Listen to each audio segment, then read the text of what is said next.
ನಮಸ್ತೆ ಕರ್ನಾಟಕ. ನೀವು ಭೂರಹಿತವಾಗಿದ್ದು ಸ್ವಂತವಾಗಿ ಕೃಷಿ ಜಮೀನನ್ನು ಖರೀದಿಸಲು ಬಯಸ್ತೀರಾ? ಹಾಗಾದರೆ ಕರ್ನಾಟಕ ಸರ್ಕಾರ ಭೂ ಒಡೆತನ ಯೋಜನೆ ನಿಮಗಾಗಿ.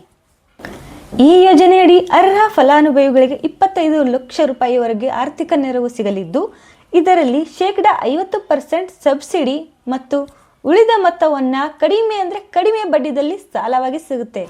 ಈ ಯೋಜನೆ ಪಡೆಯೋಕೆ ಯಾರು ಅರ್ಹರು, ಅರ್ಜಿಯನ್ನು ಹೇಗೆ ಸಲ್ಲಿಸೋದು ಏನು ಅಂತ ಕಂಪ್ಲೀಟ್ ಆಗಿ ನೋಡೋಣ. ವಿಡಿಯೋನ ಕೊನೆ ತನಕ ನೋಡಿ. ಸ್ನೇಹಿತರೆ, ಸಬ್ಸಿಡಿ ಎಷ್ಟು, ಯಾರಿಗೆ ಎಷ್ಟು ಹಣ ಅಂತ ನೋಡೋಣ. ನೋಡಿ, ನೀವೇನಾದರೂ ಬೆಂಗಳೂರು ಗ್ರಾಮಾಂತರ, ಚಿಕ್ಕಬಳ್ಳಾಪುರ, ರಾಮನಗರದವರಾಗಿದ್ದರೆ ವೆಚ್ಚ ಇದರಲ್ಲಿ 25 ಲಕ್ಷ ಸಿಗುತ್ತೆ. ಸಹಾಯಧನ ಅಂತ ನಿಮಗೆ 12.5 ಲಕ್ಷ ಸಿಗುತ್ತೆ. ಸಾಲನ ಅಂದರೆ ಬಡ್ಡಿಯಾಗಿ ನಿಮಗೆ ಅತಿ ಕಡಿಮೆ ಬಡ್ಡಿ ಅಂದರೆ 4% ಬಡ್ಡಿಯಲ್ಲಿ ಸಿಗೋದು 12.5 ಲಕ್ಷ. ಇನ್ನು ಉಳಿದ ಎಲ್ಲ ಜಿಲ್ಲೆಗಳಿಗೆ ಅಲ್ಲಿ ಸಿಗೋದು 20 ಲಕ್ಷ ನಿಮಗೆ ದುಡ್ಡನ್ನು ಕೊಡ್ತಾರೆ. ಸಹಾಯಧನ ಅಂತ 10 ಲಕ್ಷ ಸಿಗುತ್ತೆ, ಬಡ್ಡಿಯಲ್ಲಿ 10 ಲಕ್ಷ ಸಿಗುತ್ತೆ. ಅಂದರೆ ಸ್ನೇಹಿತರೆ, ಈ ಯೋಜನೆಯಡಿ 2 ಪಾರ್ಟ್ ಮಾಡಿ ನಿಮಗೆ ದುಡ್ಡು ತಲುಪುತ್ತೆ. ಒಂದು, ಅರ್ಧ ಅಮೌಂಟನ್ನು ನಿಮಗೆ ಡೈರೆಕ್ಟಾಗಿ ಸಹಾಯಧನ ಅಂತ ಕೊಡ್ತಾರೆ. ಇನ್ನು ಅರ್ಧ ಅಮೌಂಟನ್ನು ನಿಮಗೆ ಸಾಲವಾಗಿ ಕೊಡ್ತಾರೆ. ಈ ಯೋಜನೆಯಡಿ ಯಾವ ಭೂಮಿ ಖರೀದಿಗೆ ಅವಕಾಶ ಇದೆ ಅಂತಂದರೆ, ಅರ್ಜಿದಾರರ ವಾಸಸ್ಥಳದಿಂದ 10 ಕಿಲೋಮೀಟರ್ ವ್ಯಾಪ್ತಿಯೊಳಗೆ ಇರಬೇಕು. ಮತ್ತೆ ಸ್ನೇಹಿತರೆ, ಇಲ್ಲಿ 2 ಎಕರೆ ಖುಷ್ಕಿ ಜಮೀನನ್ನು ಮತ್ತು 1 ಎಕರೆ ನೀರಾವರಿ ಜಮೀನನ್ನು ಖರೀದಿಗೆ ನಿಮಗೆ ಅವಕಾಶ ಇದೆ. ಯಾರು ಅರ್ಜಿಯನ್ನು ಸಲ್ಲಿಸಬಹುದು ಏನು ಅಂತ ತಿಳ್ಕೊಳ್ಳೋಣ. ಈ ಯೋಜನೆಯ ಪ್ರಮುಖ ಉದ್ದೇಶ ಅಂದರೆ ಭೂರಹಿತ ಮಹಿಳಾ ಕೃಷಿ ಕಾರ್ಮಿಕರಿಗೆ ಜಮೀನನ್ನು ಒದಗಿಸೋದು.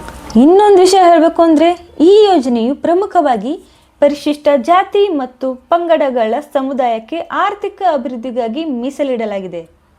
ಅರ್ಜಿಗೆ ಬೇಕಾಗುವ ಪ್ರಮುಖ ದಾಖಲೆಗಳನ್ನು ನೋಡ್ಕೊಳ್ಳಿ.